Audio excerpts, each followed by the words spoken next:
बांग्लादेश से उनके एक high ranking army officer general Kamrul Hasan Pakistan के दौरे पर आए हुए हैं और पाकिस्तान से chairman joint chief of staff committee से भी और आर्मी चीफ से भी दोनों से उनकी मुलाकात हुई है। ये पेशरफ्त मुस्बत है। बांग्लादेश से हसीना वाजिद के ज़माने में एक तनाव वाली कैफियत रही पाकिस्तान से बाहमी ताल्लुकात की।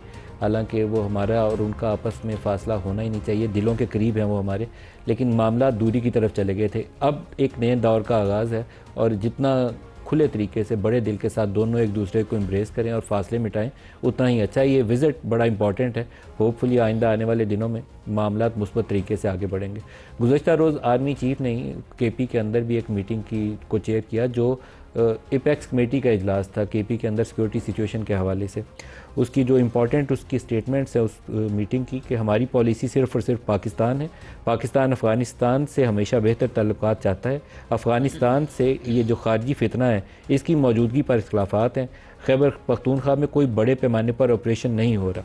जब हम मिलकर मुतहद होकर चलेंगे तो सूरत हाल जल्द बेहतर हो जाएगी। इंसान खता का पुतला है, सब गलतियां करते हैं। गलतियों को ना मानना, सबक ना सीखना बड़ी गलती है।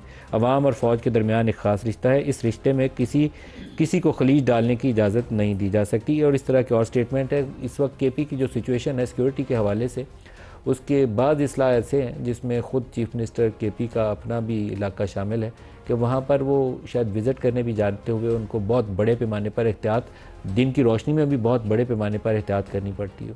लकी मरवत हो, DI खान हो, बेशतर ऐसे अजला हैं जहाँ पर सूरत हाल बहुत अबतर है।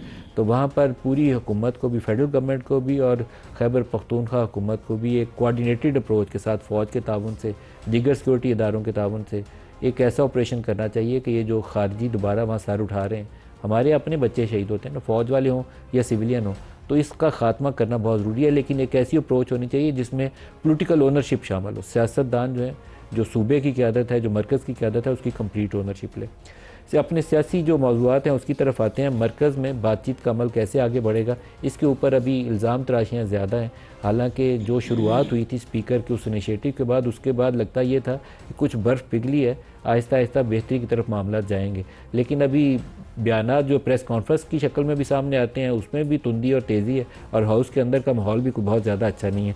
आज आपको दो स्टेटमेंट्स पहले सुनाना चाहूँगा। एक आज़म नज़ीर तारड़ साहब का, जो वो कहते हैं कि एग्जीक्यूटिव ऑर्डर के ज़रिए वो अपने पाकिस्तान तहरीक-ए-इंसाफ लोगों की रिहाई चाहती है। दिखाइएगा। फ्लोर ऑफ द हाउस पे ये कह रहा हूँ कि नायब वज़ीर-ए-आज़म साहब तशरीफ़ फरमा हैं। आप सबके इल्म में है कि एक मुज़ाकराती कमेटी अपोजिशन और हुकूमती बेंचेस के दरमियान, जिसमें इत्तेहादी जमातों के तमाम नुमाइंदगान हैं और अपोजिशन के 6 अरकान हैं, और अब जो मुतालबा सामने आया है, ये सारी उम्र कहते रहे कि NRO मांग रहे हैं और NRO नहीं देंगे, तो वहाँ पे उन्होंने कहा है कि जी एग्जीक्यूटिव ऑर्डर के ज़रिए जो बंदे मुकदमात में मुलव्वस हैं और जेलों में बंद हैं और जिन पे इंसदाद दहशतगर्दी समेत दीगर जराइम के और करप्शन के केसेस चल रहे हैं, हुकूमत उन्हें रिहा कर दे। तो मैं इस ऐवान की वसातत से ये अर्ज़ करूँगा कि पाकिस्तान का आइन और कानून इसकी तो इजाज़त नहीं देता। एक अदालती तरीक़ाकार है, वो अपनाया जाए, अदालतों में जाएँ, इन्हें रिलीफ मिलता रहे, जहाँ पर नहीं बनता नहीं भी मिलता। शहबाज शरीफ साहब ने वो ऊ करके एहतजाज का एक नया तरीका जो ईजाद किया है, उसके बाद अब हाउस का माहौल भी कुछ ऐसा ही है। पहले वो कुछ और तरह के नारे लगा करते थे, गो बाबा गो नवाज गो, इस तरह की आवाज़ें आया करती थी। लेकिन अब वो ऊ अपोजिशन ने नया तरीका ढूंढा है। सुनिए, आज भी सारे लीडर्स के बयानात के एंड पे आपको ऊ की आवाज़ें नज़र आएंगी। दिखाइएगा। ये का नारे जो है ना, ये तो गीदड़ लगाते हैं, लेकिन अगर पार्टी कहे कि लगाना है तो गीदड़ बन जाएंगे।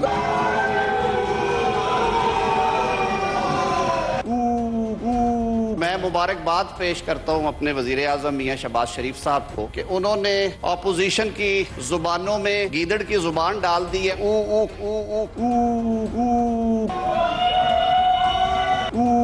ऊ। हमारे जो आज पैनलिस्ट हैं, आबिद शेर अली साहब हैं पाकिस्तान मुस्लिम लीग नवाज से, सेनेटर पलक शाह खान हैं पीपल्स पार्टी से और सेनेटर हुमायूं मोहम्मद साहब हैं पाकिस्तान तहरीक-ए-इंसाफ से। सबको खुशामदीद कहता हूँ। आबिद साहब, बातचीत आगे चलनी चाहिए। ये मर्जी और मंशा सारी पॉलिटिकल लीडरशिप की होनी चाहिए कि इस कौम को इस इज़्तिराबी कैफियत से निकालें और एक राह पे डालें। तो वो लगता नहीं है, अभी माहौल देखकर लगता है कि अभी आप एक दूसरे पे आवाज़ें कसने के ऊपर ज़्यादा जोर है। मलिक साहब, बहुत शुक्रिया आपका। हुकूमत की तो 200% यही ख्वाहिश है कि पाकिस्तान सही ट्रैक पर चले, पाकिस्तान की इकॉनमी बेहतर हो, पॉलिटिकल जो हालात हैं वो बेहतर हों। देखें, अभी इंडिकेटर्स जो इकनॉमिक इंडिकेटर्स आ रहे हैं वो बेहतर आ रहे हैं।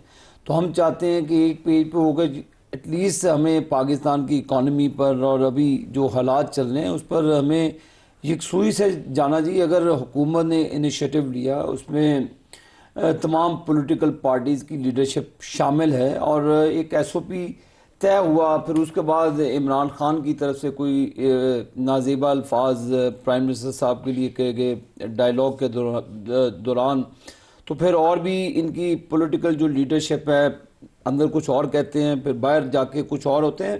एक साजगार मलिक साहब माहौल होता है जो दोनों अतराफ से नजर आना चाहिए। जो इमरान की इस्टेब्लिशमेंट के मुतालिक तंकीद थी, उससे बातचीत का सिलसिला टूटा, सिलसिला फिर टूटता है और भी कई वजूहात हैं जिस पर अब क्या इमरान खान ने जमानत दी है कि वो नहीं बोलेंगे? नहीं, हमें उनकी जमानत की जरूरत नहीं है कि वो जमानत दे ना दें हमें इन चीज की, लेकिन जब आप जबानबंदी तो मांगी ना आपने। जब आप एक डायलॉग के प्रोसेस से गुजरते हैं आबिद साहब, जबानबंदी का तो मुतालबा हुआ ना आपकी तरफ से, आपने उतनी देर बातचीत आगे बढ़ाई नहीं, उनकी मुज़ाकराती कमेटी को मिलने नहीं दिया। बताएं मलिक साहब, आप मेरे साथ एक डायलॉग करते हैं, बैठ जाके आप मुझे गालियां दें, लेकिन एक जब प्रोसेस है आपके साथ तमाम पॉलिटिकल स्टेक होल्डर्स बैठे हैं, पहले तो आप इस बात पर ही नहीं मानते थे कि जी हमने तो इस्टेब्लिशमेंट से डायलॉग करने, ये कौन होते हैं डायलॉग करने।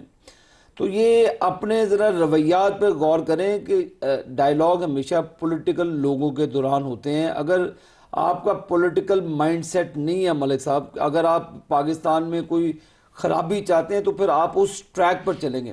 हमने इनकी मुलाकात भी अरेंज की, ये सारे अपने इमरान खान साहब को जेल में मिल के भी आए, जो भी उनकी एडवाइस होगी, जाहिर है उनकी पार्टी है इनको, लेकिन जब आप एक प्रोसेस से गुजरते हैं, ये मजाक ना बनाए, फिर डायलॉग करके पाकिस्तान के लोगों को भी बेवकूफ़ बना रहे हैं। ये हुकूमत पलविशा, ये बातचीत का अमल आगे चलता नजर आता है आपको?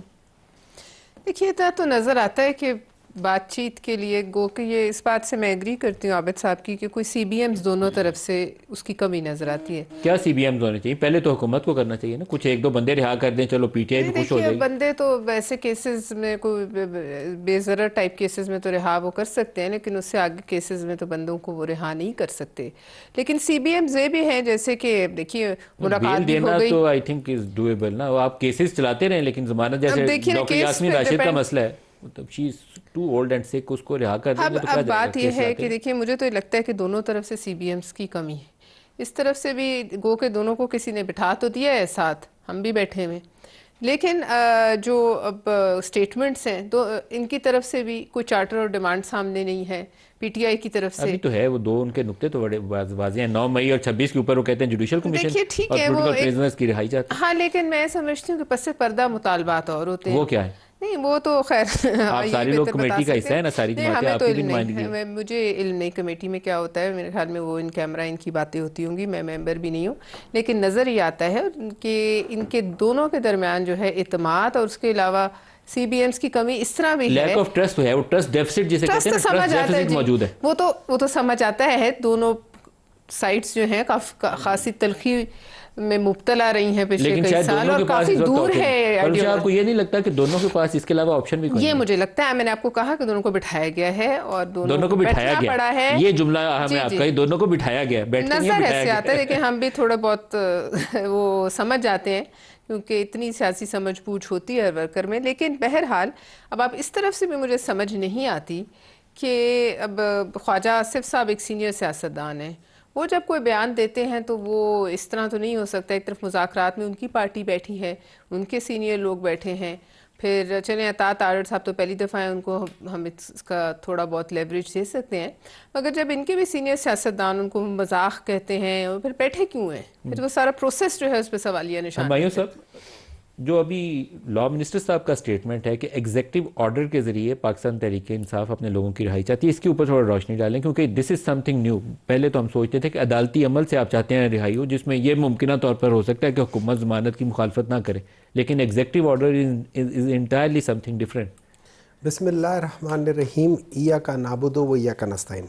नदीम साहब, मैं आपको बड़े हैवी हार्ट के साथ मैं कहता हूँ कि तारड़ साहब with due respect floor of the house पे झूठ बोल रहे हैं। कौन से तारड़ साहब? ये नज़ीर तारड़ साहब, आजम नज़ीर तारड़ साहब, दो तारड़ साहब हैं, फर्क कर दें, जिनका आपने रेफरेंस नहीं तो अभी इंफॉर्मेशन मिनिस्टर साहब कहीं हमारा गुस्सा खा देंगे। मैं वजह बताता हूँ। कल हमारी जो पूरी नेशनल असेंबली और सेनेट की जो पार्लिमानी पार्टी है उनकी जॉइंट सिटिंग हुई थी। उसमें कैटेगोरिकली ये कहा गया है कि इमरान खान ने एग्जेक्टिव ऑर्डर को रिजेक्ट किया है। उन्होंने कहा हमें कोई एग्जेक्टिव ऑर्डर नहीं चाहिए। हाँ, अगर एग्जेक्टिव ऑर्डर होता तो हमारा जो सेकंड डिमांड है उसकी भी ज़रूरत ही नहीं रहती है, फिर उसकी ज़रूरत ही नहीं रहती है। हमारे डिमांड क्या है? सिंपल सी बात है। नंबर 1, हमारा डिमांड है कि वो सारे लोग जिनके ऊपर गलत पॉलिटिकल केसेस है उनको रिहाई दो, उनके ऊपर से केसेस ख़त्म ना करो। जैसे आपने कहा, मैं उसको थोड़ी सी तशरीह करके बता देता हूं। जो CRPC 497 है उसका सब क्लॉज 1 है, ये पाकिस्तान का लॉ है, कानून है। उसमें ख़ास तौर पे औरतें और बच्चे किसी किस्म के भी केस में हो, इसमें उनको रिहाई बेल मिल सकती है। बेल की मैं बात कर रहा हूं, रिहाई इन टर्म्स ऑफ बेल। इसी लिहाज से वो सारे मर्द जो बीमार हैं उनको भी बेल मिल सकती है, किसी किस्म का भी हो, कत्ल हो, कुछ भी हो, उनको बेल मिल सकती है। जमानत हो जाएगी, केस चलता रहेगा। केस चलता रहेगा। अब केस के मैरिट पे आ जाते हैं। वो उसमें जो इसका सेकंड क्लॉज है कि जिसमें हम कह रहे हैं कि आप एक जुडिशियल कमीशन करो, आप 9th में के भी करो और 26 नवंबर का भी करो। अगर कोई शख्स आपको पता चलता है कि यार ये वाकई, और देखिए इसमें सोशल मीडिया के मुझे तस्वीरें ना दिखाओ, मुझे ये बात बताओ, जैसे अभी हमारे पास जज हजरात भी पूछ रहे हैं कि यार ये वहां तक पहुंचे कैसे, हमें वो सीसी टेलीविजन की क्लिप्स बताओ कि कौन कौन कहां क्या कर रहा था, क्योंकि ये सारी वो जगह है जहां पे सीसी टेलीविजन सीसी कैमरे एक नहीं, दो नहीं, 10-10, 20-20 लगे हुए हैं। आज जज साहब ने एक ने तो ये भी सवाल किया जो बड़ा हम वजनी सवाल है कि ये गैर मुसल्लह थे तो ये अंदर कैसे चले गए, तो सिक्योरिटी लैब से पहले तो इसकी बात बताएं। उन सब चीजों को, और दूसरा उनका सवाल ये था कि क्या किसी ना। मिलिट्री ऑफिसर को 9 मई के अंदर पनिश किया गया, तो उन्होंने जवाब दिया कि नहीं, उन वकील साहब ने कहा कि नहीं किया गया। सुन लेना, मैं यही बात कर रहा हूं। तो हमारे ये दो सिंपल डिमांड है। अब आ जाते हैं, देखिए बेसिक फंडामेंटल्स पे चले जाएं। अभी आपने बात की है और आबिद साहब ने भी इस पे बात की है कि पाकिस्तान की इकोनॉमी, देखिए ये याद रखें, पाकिस्तान की इकोनॉमी बेसिक फंडामेंटल है कि पाकिस्तान की इकोनॉमी कभी स्टेबल नहीं होगी जब तक पॉलिटिकल स्टेबिलिटी नहीं आएगी। ये अभी फुल फोर्स के साथ आए हुए, पिछले 7 महीनों में 1% GDP ग्रोथ नहीं हुई, लेस देन 1%, 0.92%। फर्स्ट क्वार्टर में जो ग्रोथ है लेस देन 1%। फर्स्ट 6 मंथ्स में जी, जून से जुलाई से लेकर दिसंबर के आखिर तक 0.92% GDP ग्रोथ। इन्होंने प्रेडिक्शन की थी कि 3.5% होगी। अगले 6 महीनों में ये क्या कर लेंगे अचीव? नहीं कर सकते। देखिए इसका बेसिक फंडामेंटल्स को अगर आप नहीं ठीक करेंगे, आप उल्टे लटक जाए, चीज नहीं ठीक होगी।